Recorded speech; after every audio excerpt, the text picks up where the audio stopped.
वार्ताळि वाराहि वाराहि वराहमुखि वराहमुखि अंदे अंदिनि नमः रुंदे रुंदिनि नमः जंबे जंबिनि नमः मोहे मोहिनि नमः स्तंभे स्तंभिनि नमः सर्वदुष्टप्रदुष्टानां सर्वेषां सर्ववाक्सिद्धसक्चुर्मुखगतिजिह्वस्तम्भनं कुरु कुरु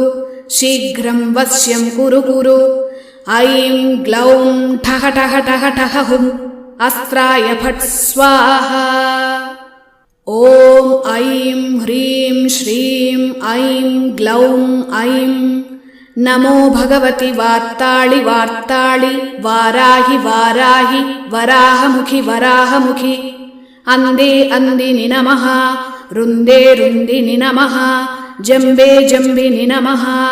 मोहे मोहिनि नमः स्तंभे स्तंभ